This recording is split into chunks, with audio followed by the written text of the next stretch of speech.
mo kami kung paano bubuksan ang aming isip at puso upang tanggapin itong dakilang handog na laging nakalaan at gusto mong ibigay sa amin.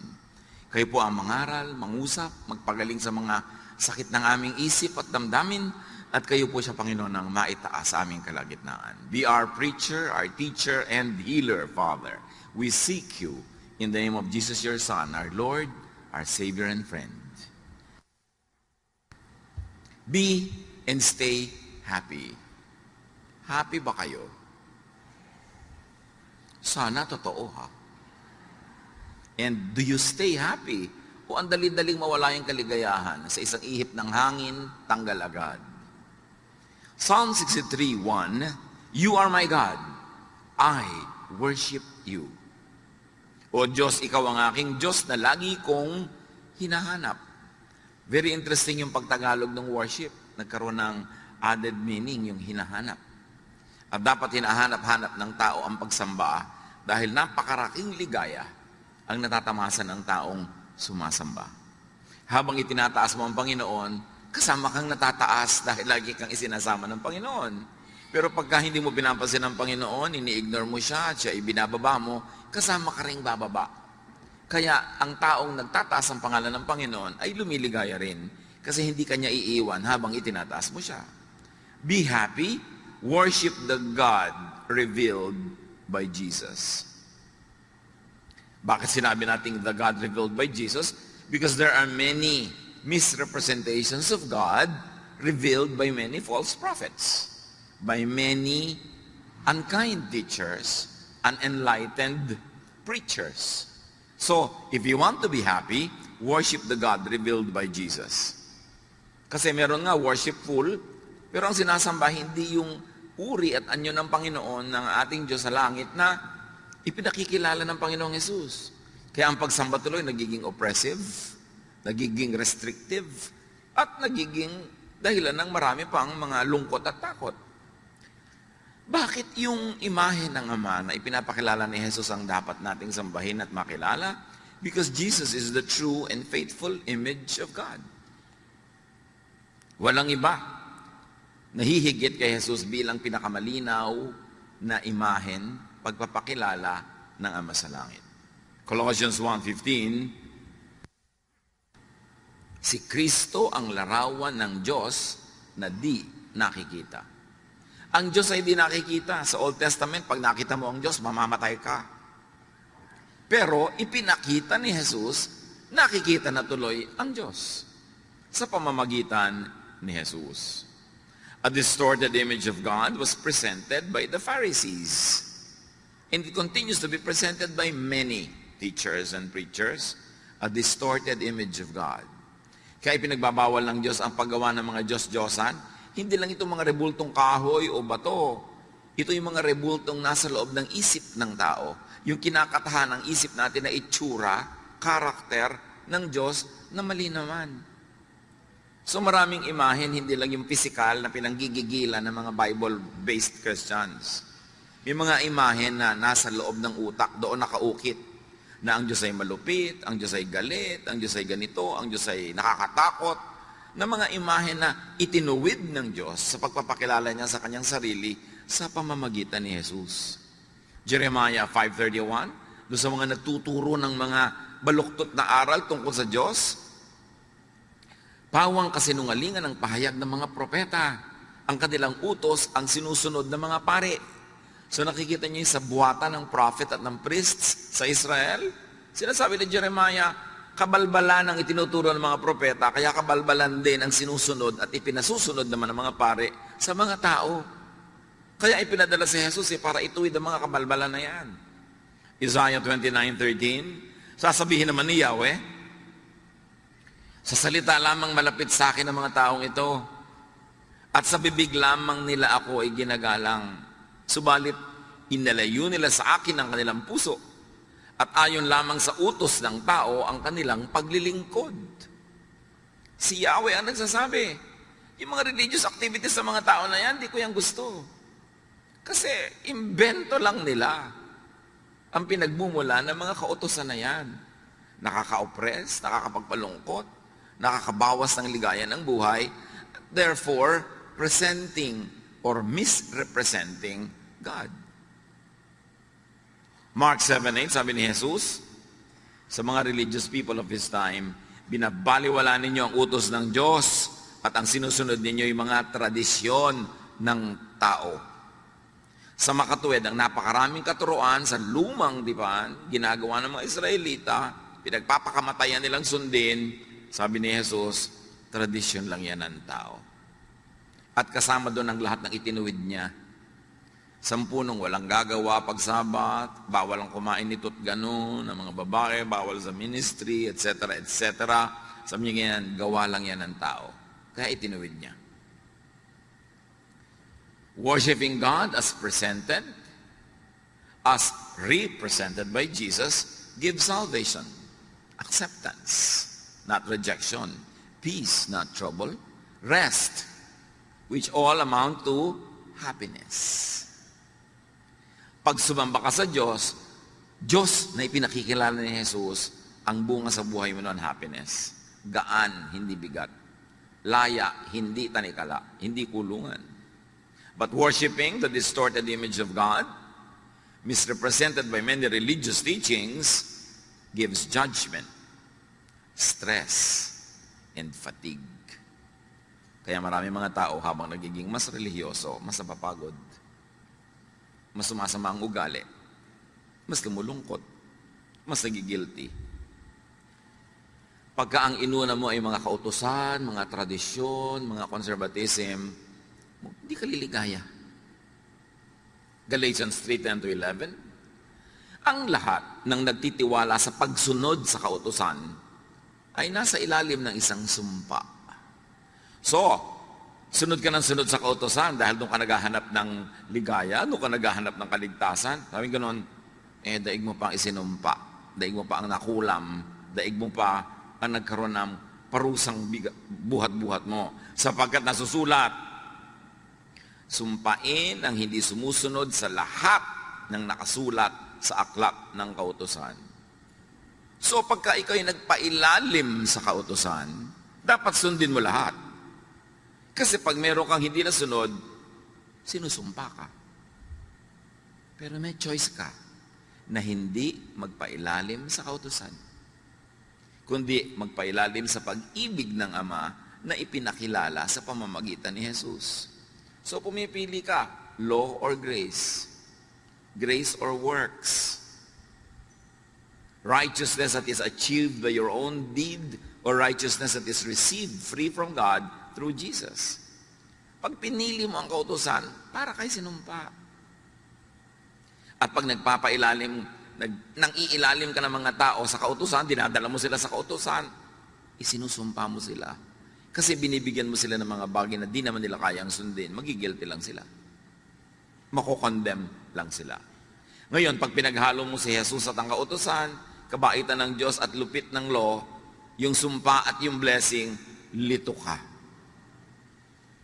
Kaya may mga araw na masaya ka, may araw na hindi, may araw na tahimik ka, may araw na magulo ka. Lito ka kasi pinaghalo mo yung dalawang di dapat paghaluin. Verse 11. Malinaw na walang taong pinawawalang sala sa paningin ng Diyos sa pamamagitan ng kautusan. So pag sinikap mong sukatin ng iyong sarili, timbangin ang iyong sarili sa kautusan, lagi kang bagsak. Sayang ang religion. Walang dinalang kapayapaan, kaguluhan lang. Matthew 23:2 and 4, sabi mismo ni Jesus, ang mga tagapagturo ng kautusan at ang mga pariseo, ang kinikilalang tagapagpaliwanag ng kautusan ni Moses. Nagpapataw sila ng mabibigat na pasanin sa mga tao, ngunit ni daliri ay ayaw nilang igalaw upang tumulong sa pagpasan ng mga iyon.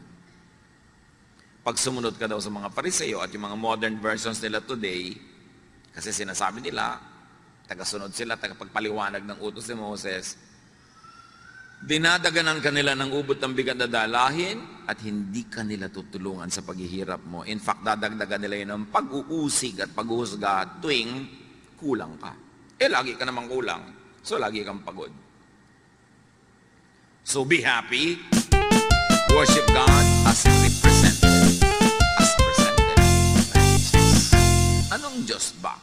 ipinakilala ni Jesus. Ba't siya ipinadala? Para ituwid ang mali, itama ang liko, liwanagan ang madilim. Ipakilala ang Ama sa tamang paraan. Napakahalagang makilala ang Ama sa pamamagitan ng anak. Because He is the image of the invisible God. So stay happy. Keep worshiping. Pwede ka naman magdasal sa bahay eh. Pwede ka naman magbasa ng Biblia sa bahay.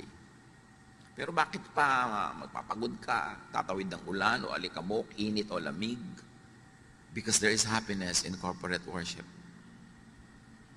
Pagka mga anak ng Diyos ay nagsasama-sama para magpuri, magpasalamat, bumababa ang luwalhati ng Diyos in a very special way.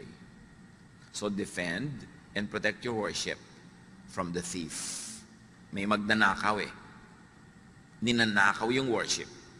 In fact, dumating ka na nga sa worship place, hindi ka pa rin maka-worship kasi nainis ka, nanakawan ka na naman. Kasi naghanap ka ng mali, nanakawan ka na naman. O nagpapaabala ka sa text and text sa'yo na wala namang katuturan habang nag-worship ka, nanakawan ka nun. Kaya textan mo, hoy, magnanakaw, tumigil ka. Ninanakawan mo ka ng worship time ko eh. Diba? Yung mga dumadapo sa isip mo na kung ano-anong mga guni-guni, mga alalahanin, dinanakawan ka. Nandiyan ka na nga, nanakawan ka pa rin. Sayang naman. Buti pa, hindi ka na dumating, pa hindi ka nagastos na ng pamasahe, oras, yung pala nananakawan ka rin eh. Kaya dapat ipaglaban yan. John 10:10, dumarating ang magnanakaw para lang magnakaw. Pumatay at manira. Naparito ako upang ang mga tupa ay magkaroon ng buhay na masaganang lubos. At yun ang gusto ng Panginoong Diyos, ang Ama sa langit, na ibibigay ni Jesus sa atin, kalinawan ng isip para tayo lumigaya sa buhay. At isa doon, maunawa natin yung ligaya, ma-enjoy natin yung ligaya ng pagsamba. There is happiness in worship. Marami sa mga nade-depress, isa sa mga nangyayari sa buhay nilang unang-una, tumitigil silang mag-quiet time, manalangin, mag-devotion. Tapos tumitigil sila na mag-Bible reading, tumitigil sila mag-pray, at tumitigil silang sumali sa family, group, corporate worship. Kaya palala ng palala. Psalm 89:15, mapalad ang taong sayo'y sumasamba. Sa pagsamba nila inaawitan ka, at sa pag-ibig mo'y namumuhay sila. Kaya yung mga taong laging, ayoko pong sumali ng choir, ayoko pong mag-Sunday school teacher, ayoko magkaroon ng ministry, kasi madalas hindi ako nakaka-attend. Lalo kang sumali. At mas mahigpit yung leader mo ng pag-check ng attendance, pinandidilatan ka na halos maghulaglag ang mata niya pag late ka, blessing yun sa'yo. Kasi nauobliga kang dumating. Kasi pag dumating ka na, ikaw na yung mabe-bless. Alam niyo yung pagdalo sa mga gawain ng Panginoon? Yung minsan tinatamad ka, ayaw mo, meron kang negative feeling, habang papunta ka pa lang yun, kasi dinajablo ka eh. Pero pag nandun ka na, ang totoo nun, nagpapasalamat ka na, ay salamat, dumating na ako. At pag pauwi ka na, nagpapasalamat ka, salamat, ipinaglabang ko to kasi meron talaga ako na pala. Yung struggle sa papunta lang yun. Doon kayo dapat magwagi.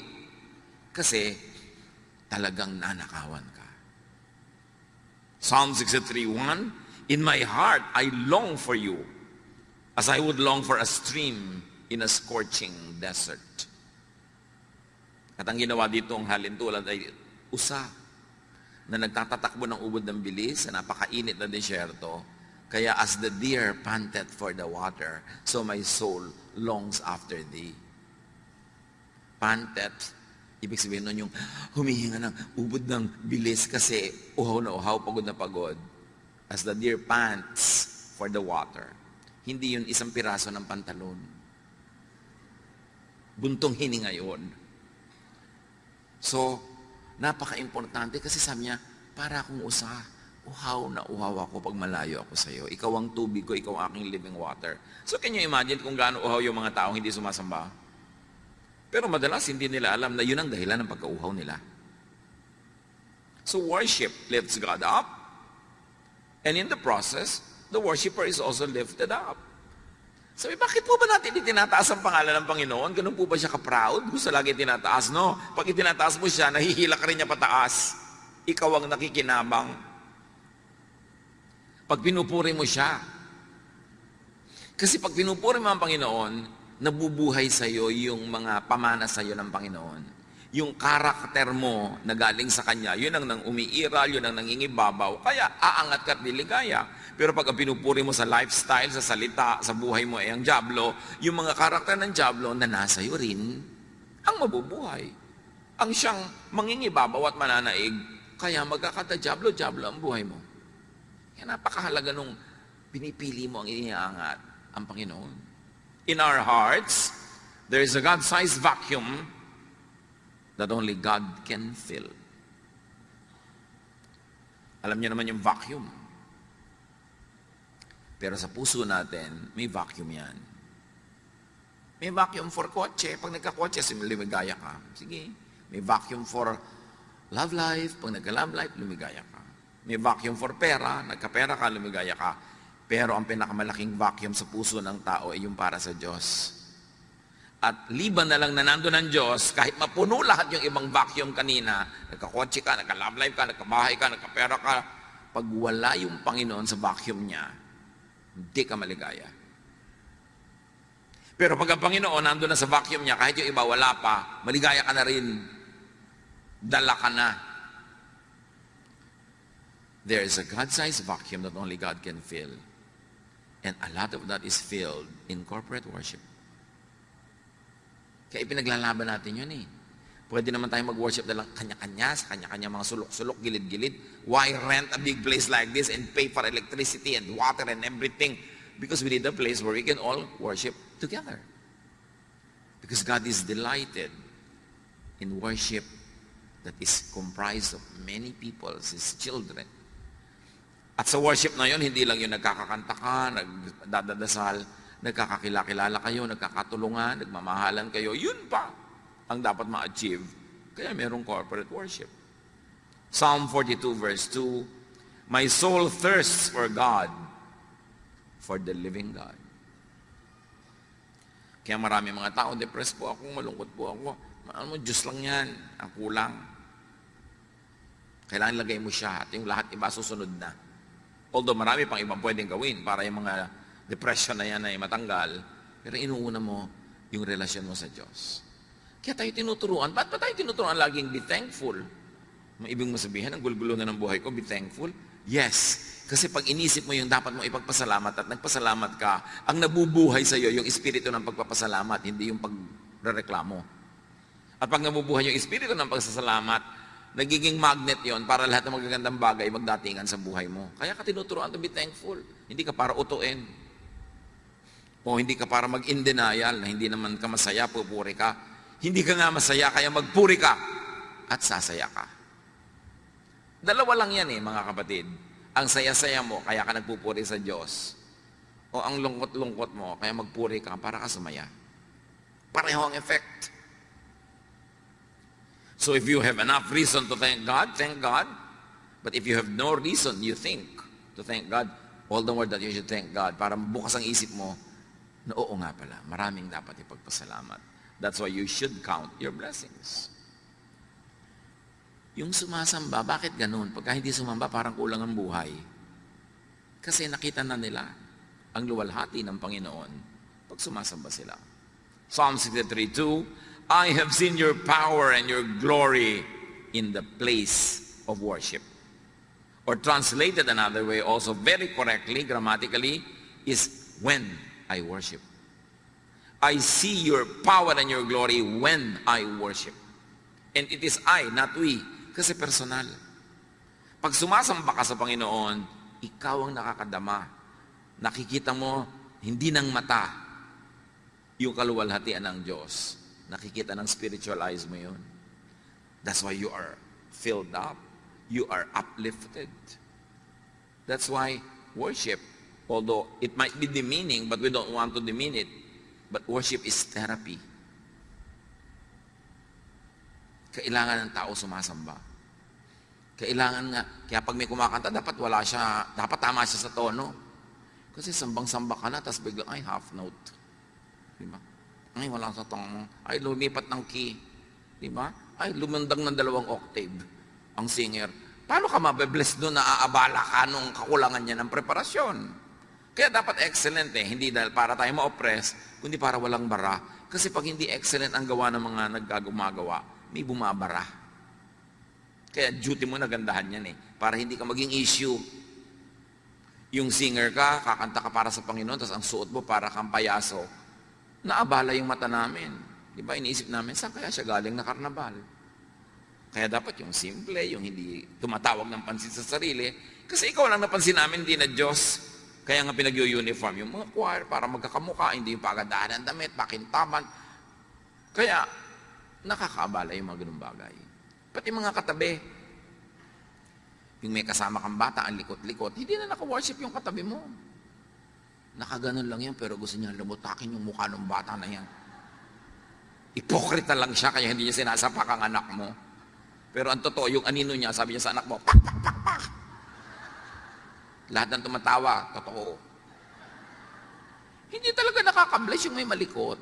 Tapos may katabi ka, text ng text, uy, nasa worship ako. Hindi nakaka-bless yun. Diba? So dapat blessing ka sa kapwa mo nagwa-worship. Kasi pinaglaban niyang makarating dyan, tapos ikaw ang jablita sa buhay niya. Yung pagtingin niya sa'yo, nakapatong pala sa batok mo si Satanas. Para busitin siya. So, dapat blessing tayo sa isa't isa. Yung bang, talaga, may mga palakpak pa yan. Yung bang, pwede ka namang umusod-usod para yung dumadating, makaupo na agad, hindi yung 5 tao na yung natapakan niya bago siya makarating sa silya doon sa loob. Yung be a blessing. Diba? Kailan isip, paano kaya ako magiging hindi abala sa kapwa ko sumasamba? Nagko-concentrate siya, dadaan ako, mamaya na lang. Pwede ko pa namang hindi gawin yung gusto kong gawin ngayon para hindi ako makaabala sa kapwa. Because when we are at worship, God is in His holy temple. And that temple is not a building, the temple is our heart. At dapat hindi yun nagugulo.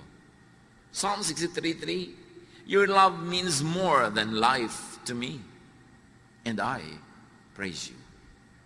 Yun, Panginoon, ang mahalaga sa akin, yung pagmamahal niyo. At pag worship ako, nagpe-pray ako, nagpapasalamat ako, lalong lumilinaw sa akin na mahal niyo nga ako. At habang lumilinaw yun, nagiging positive ang pananaw ko sa buhay, lalo namang dumadating sa akin ng mga positive things. So value God's love as life, as more than life. And you celebrate God's love at worship. And remember, ang topic natin is how to be happy, and we focus on one very powerful way to be happy. Be worshipful. Stay happy. Psalm 63:4-5. As long as I live, I will pray to you. I will sing joyful praises and be filled with excitement like a guest at a banquet. Masaya. So dapat iniiwan sa labas ang lahat ng mga cares, mga worries. Pupunta ka ba lang sa worship, itapon mo na yung mga nagpapaalala sa'yo, gumugulo sa'yo, para nakalagay ka sa tamang lugar. Put yourself in a path of blessing. At hindi lang, sasama-sama tayo, may individual and personal worship pa. Psalm 63:6, I think about you before I go to sleep, and my thoughts turn to you during the night. Sabi mo, siguro, wala pang Netflix noon, kaya niya nagagawa yan. Kaya may Netflix, kaya wala. Kaya may YouTube, kaya wala. Dapat i-reserve niyo sa Panginoon ang last 30 minutes of your waking hours. Kung matutulog ka ng 9:30, dapat 9 o'clock, wala nang ibang bagay, sa Panginoon ka na nakikipag-usap, nakikipagniig. Huwag mong punuin ang lahat ng oras mo ng lahat ng pagod, panood, isip, text, computer, kasi walang natitira sa Diyos. Sabi niya, I think about you before I go to sleep. Can you imagine that? Kung ganong lalim at sarap ng tulog ang mangyayaring bunga niyan, my thoughts turn to you during the night. So think of God before going to sleep, and think of God in your sleep. Kasi ang natutulog lang naman katawan, yung isip gising pa, nananaginip pa nga yun, di ba? Kung ano pa pinag-iisip ng isip. At kung kayo merong problemang hindi nyo alam ang solusyon, may tanong na hindi nyo alam ang sagot, May pasya kayo na hindi nyo mapagpasyahan. Bago kayo matulog, sabi niyo, Lord, ibigay niyo po sa akin habang tulog ako para pagising ko nandun na. It works. But you have to think of God before you go to sleep. You have to dedicate your sleep to God. Psalm 63, 7 to 8. You have helped me, and I sing happy songs in the shadow of your wings. I stay close to you, and your powerful arm supports me. Deep happiness, joy is in dwelling in the house of the Lord. And that house is not always a physical house. Most importantly, it is your mind. Make your mind, make your thought the habitation of the divine. Gawin natin ang ating isip na tahanan ng Diyos, hindi tahanan ng kung sino-sino. Joy is in being in a state of spiritual oneness with God and God's family. Kaya nagtuturo ng forgiveness. Kaya nagtuturo ng helping one another para may love. At pag may love, may iba pang napuproduce na happiness para sa bawat isang participant in the production of that love. Pag may minamahal ka, may pinapatawad ka, may nare-release na blessing sa kanya at sa iyo at sa lahat ng nakapaligid sa inyo. And that blessing is more than the sum total of everything you do. Nagpatawad ka ng isa, nagpatawad siya ng isa, ang blessing nyo, 10. Namumultiply. Tuwing nagpapatawad ka, merong bangko sa langit na biglang bumubukas at nakaka-withdraw ka ng happiness. Kaya ka tinuturo magpatawad. Hindi para ka ipaapi. Lugi naman po ako pag nagpatawad ako. O sige, huwag kang magpatawad. Tingnan natin kung hindi mas marami kang lugi. Yun lang may galit kang kinikim-kim, lugi ka na nun eh. Ang laking kalugihan yun. Dapat mabuksan ng maraming tao yung pinto ng pagpapala ng Diyos eh. At ang mga susi niyan, pagpapatawad, pagmamahal, pagtutulungan, pagpupuri, pasalamat. Yan ang nagbubukas ng susi ng pinto ng kaligayahan. Hindi yan itinuro ng walang dahilan. So, maganda kung naintindihan mo, tapos sinusunod mo, pero kung hindi mo maintindihan, at ang tagal mo na hindi maintindihan, sundin mo na lang. At habang sumusunod ka, baka doon mo palang maintindihan. Because while at worship, at hindi lang yun yung formal program ng worship, yung paggawa ng mga bagay na nakakalugod sa Diyos, worship yun. Artist ka, gumagawa ka ng magandang piece of art, worship yun. Singer ka, kumakanta ka, worship yun. At walang secular o holy songs, lahat ng songs sa Diyos. Ang mahalaga yung content. Pinupuri mo ba ang Diyos? Kahit pinupuri mo ang bulaklak na sampagita, pinupuri mo na ng Diyos noon kasi siya ang gumawa ng sampagita. May mga churches, bawal kumanta ng secular song. Ano ba yung secular song? Sino umimbento ng kahulugan ng secular? Walang secular. Because the earth is the Lord's and everything in it. Lahat sa Diyos. Ang mahalaga, paano mo ginagamit yon? Nakakaluwalhati ba sa Diyos? O hindi? Pwede po ba kami kumanta sa worship ng sampagita flower? Pwede, basta ipaliwanag mong sa pagpuri mo sa sampagita, ang pinupuri mo ay nag-create ng sampagita. Aamoy-amoy ka pa din na papasalamat ka sa Panginoon sa scent ng sampagita. Kaya lang baka naman mamaya yung kanta mo na to ko sa talong, okra, bahay kubo na yun. So, why not? Pero huwag naman laging puro ganun dahil hindi naman malinaw lagi yung mensahe nun eh. Pero why not? For variety. Basta God glorifying. Napakahalaga na makita mo na you can worship God through anything and everything you do. Kung ikaw ay nanay, wala kayong kabudget-budget, ang ulam nyo lang kamatis at saka tuyo. Basta mo nalang ibinato kaldo sa kaprasong plastic na plato yung kamatis at tuyo. Pwede mo nang arrange na maganda, hiniwa-hiwa mo yung kamatis, konting smiley pa. Worship yon. You're worshiping God by glorifying Him na kahit kamatis at tuyo yon. Ang ganda ng presentation because God is God of beauty. And then liligaya ka pag ganun. Psalm 23:6. Surely your goodness and love will follow me all the days of my life, and I will dwell in the house of the Lord forever. Again, it's not a physical house. Pag yung goodness mo, yung love mo, nakikita sa buhay ko at ginagawa ko araw-araw, daig ko pa ang nasa templo araw-araw. Because my life and my lifestyle becomes your temple. Therefore, with anything and everything I do, I worship. I celebrate life.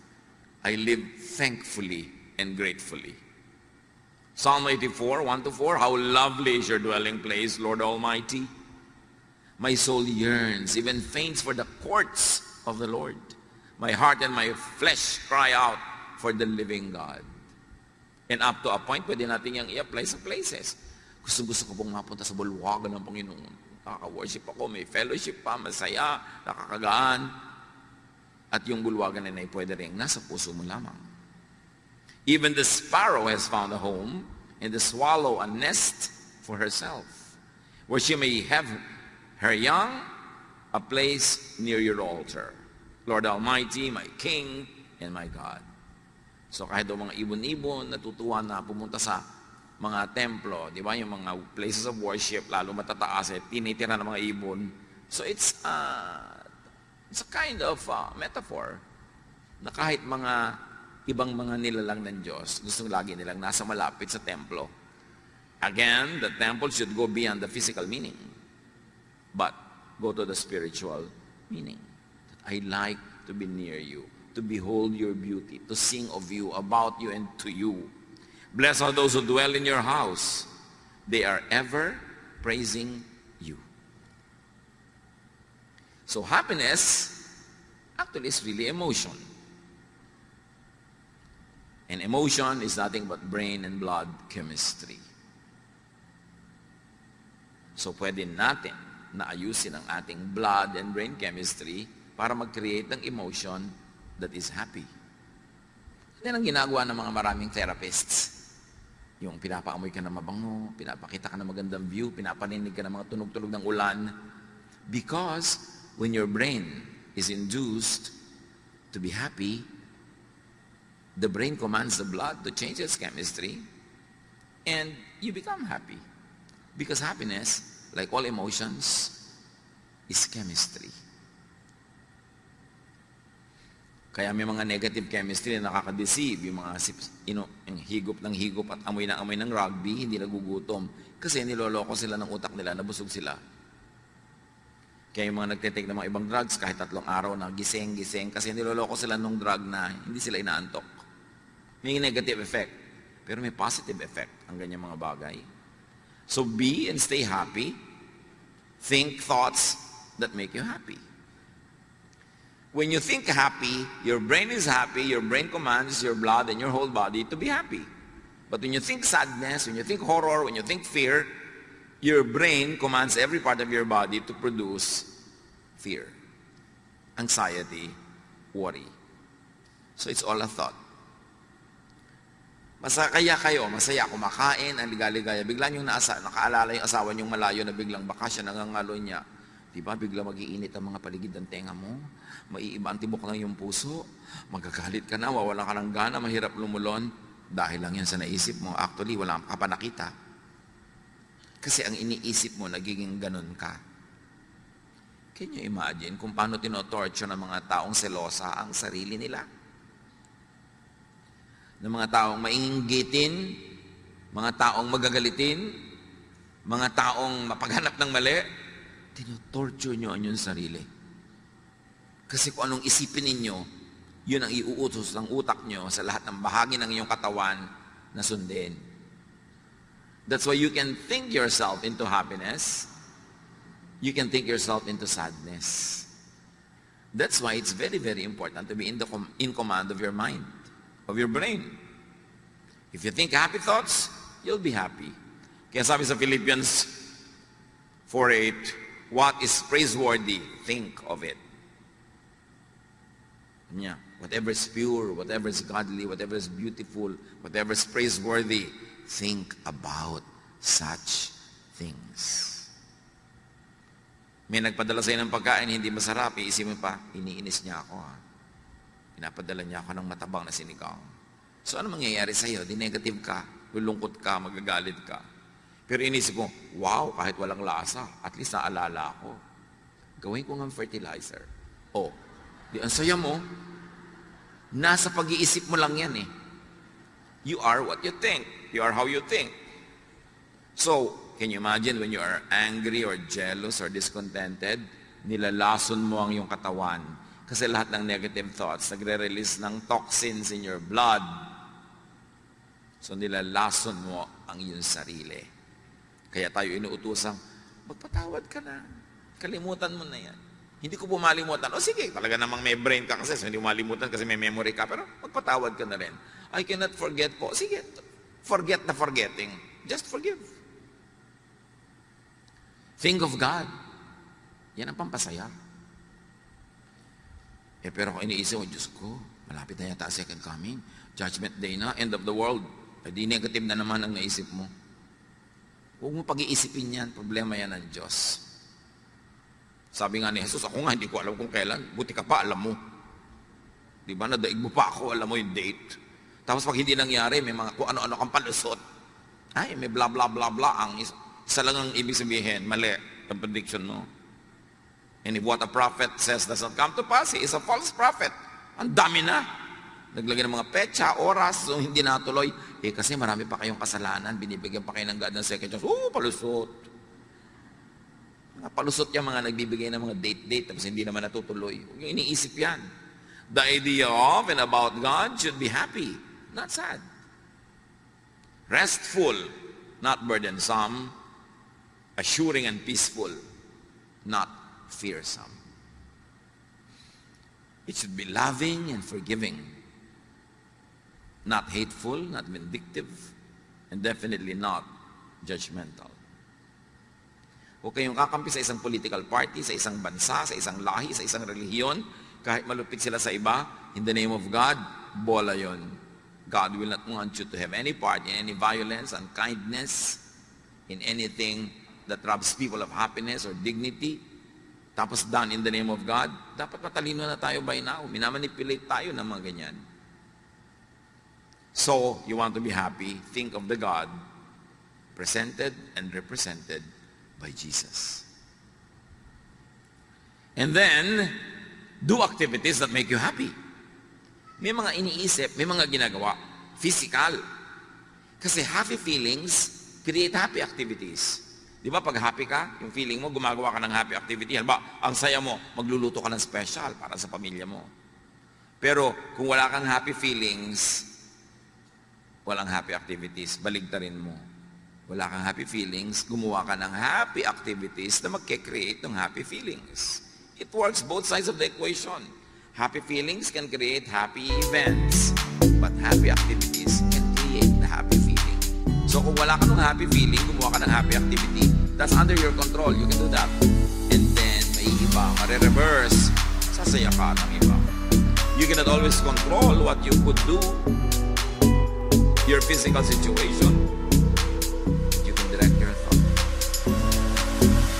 Si Paul and Silas, sa paggawa ng mabuti, sa pamamagitan ng tungkol kay Jesus, nakulong. Di lang nakakulong, dinala pa sa malalim na dungeon. Di lang yun, itinali pa ng mga kadena at bakal ng kanilang mga paa at kamay sa pader. Hindi ka makakamot, biruin mo yung hirap. Hindi ka manete, mukha ka whatever. Nagukuhaw ka, gusto mo sa toilet, di mo magawa. Dapat magreklamo mo na sa Diyos, Lord, I serve you. Bakit ako nandito? But Paul and Silas, sang hymns. Whatever it is that you are going through, you can choose to complain or to be thankful, be negative or to be positive. And because they were very, very positive, and they sang hymns and they lifted God up, and all the other prisoners were blessed with their singing, and they forgot their own sorrows and their own complaints. God sent on earth great and assured the very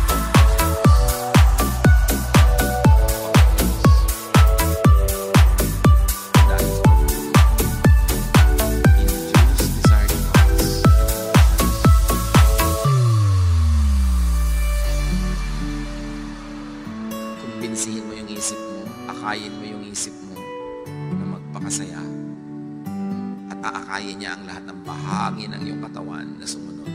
Romans 12:2, be changed by the renewing of your mind. And if I may extend that, change your situation outside of you by changing the thoughts inside your mind. Because it is the thought, it is the habitation of God. It is the thought, the power of God can be made real in our lives.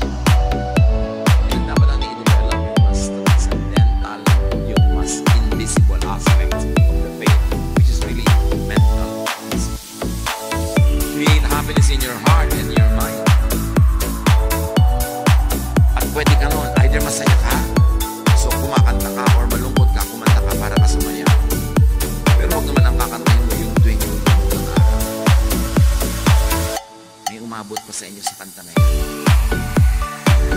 Nakakalungkot ang mga kanta, nalulungkot ka naman. Dapat iba. So let and make sensations of sound. Alam niyo, lahat ng buhay may tunog. Yung tinetest ko dito ng pagkakalungkot sa'yo. Pag pinakaganda mo yung machine, bakit ganyan? Kung pala hindi mo nadidinig, pero yung machine dinig. Lahat ng light ng sound. Kaya, punuin mo ng sound ng buhay. Music. Para ka sumaya. Or sight. Tulad nun, pag nakikita na yung temple, lumiligaya sila, or whatever the equivalent is in your life. Make sensations of smell and scent. Bakit sa Bible, ang dami-daming, you anoint my head with oil, my cup overflows. Surely goodness and love will follow me all the days of my life. The anointing of the oils in the Old Testament, in many ancient traditions, are healing ang effect. Soothing to the emotion, comforting to the body. At yung mga oils na yun, hindi yung mga katulad ng oil na malalagkit, yung mga malalagkit na galing sa petroleum products, 3 araw na nasa balat mo pa, hindi yun ang oil na pinag-uusapan, yung mga pure. Dahil talagang laging healing yan. Sabi niya, anoint the sick with oil and they get well. So may healing powers talaga yung amoy, yung flavor, at yung dating sa yung balat. So smell. Aromatic things. Taste. Good food, good drink, good fellowship. Touch. That's why the laying on of hands are supposed to heal. Because touch heals. May mga kamayan, may mga hug-hug. Kasi nakaka-heal yun. And all of this lead to produce happiness. Happiness thoughts, happiness chemistry. So maraming paraan para sumaya. Iniisip mo, o gumagawa ka ng activities na nagpapasaya, o isinasubject mo ang sarili mo sa senses through which happiness, joy, pleasure can pass. Si Elisha sa 1 Kings 19, this wonderful, powerful prophet of God wanted to die. Pero nabaligtad yun, matapos makain, no? Makakain, makatulog, at makipag-fellowship with an angel. Do the same. Ang dami-dami ko natatanggap ng mga tanong sa Facebook at kung saan-saan, nade-depress po ako, nalulungkot po ako, bla bla bla, ano pong pwede kong gawin? Well, change your body chemistry, uminom ka ng masarap, kumain ka ng masarap, matulog ka, kung pagod ka, kung sobrang tulog na, gumising ka, get out of your bed and be active, fellowship with people, do something enjoyable. Pag hindi naman nilayasan kanyang lungkot na yan eh. Di ba? Resist the devil and he will flee from you. You don't have to fight the devil. You just have to resist. So may spirit of sadness, resist it. How do you resist it? Not by entertaining it. Nalulungkot ka na nga, magkukulong ka pa sa kwarto, edi na solo ka ng diablo. Nalulungkot ka na nga, ayaw mo pang kumain, nade-depress ka na, ayaw mo pang gumalaw, lalo kang malulungkot. Dapat baguhin mo ang situation mo. Now in life, you can be the recipient of happiness, meaning you're naturally happy because there are things that make you happy. Or if you are not a naturally happy person, then be the producer of happiness. Umimbento ka ng kaligayahan. At through lahat ng pinag-usapan natin mula kanina pa, na kung gusto nyo, uulitin ko lahat. Pero hindi naman, natatandaan nyo naman eh. Diba? Make yourself happy. Think of God. Change your thoughts. Use physical things to make you happy. Senses, smell, sight. Create and produce happiness with directed thought. If you don't direct your thoughts, the devil will. That's why you have to control your thoughts. Direct your thoughts. Create and produce happiness with activity.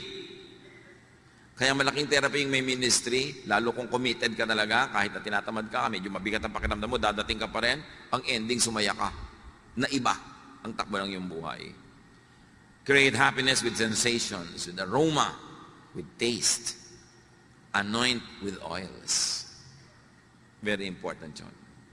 Makikita mo yung ministry ng mga ganong bagay. 1 Corinthians 9:27. Subalit pinahihirapan ko ang aking katawan at sinusupil ko upang sa kayo hindi ko ako maalis sa paligsahan pagkatapos kong mangaral sa iba. Now, bago kayo maghampas-hampas sa sarili at magpahirap, ang tinutukoy lang naman ni Pablo dito, nag-exercise ako ng self-control para yung goal ko mangyari. Yung katawan ko, tinatamad na bumangon. Ibabangon ko yan kasi ang tagal ko na nakahiga eh.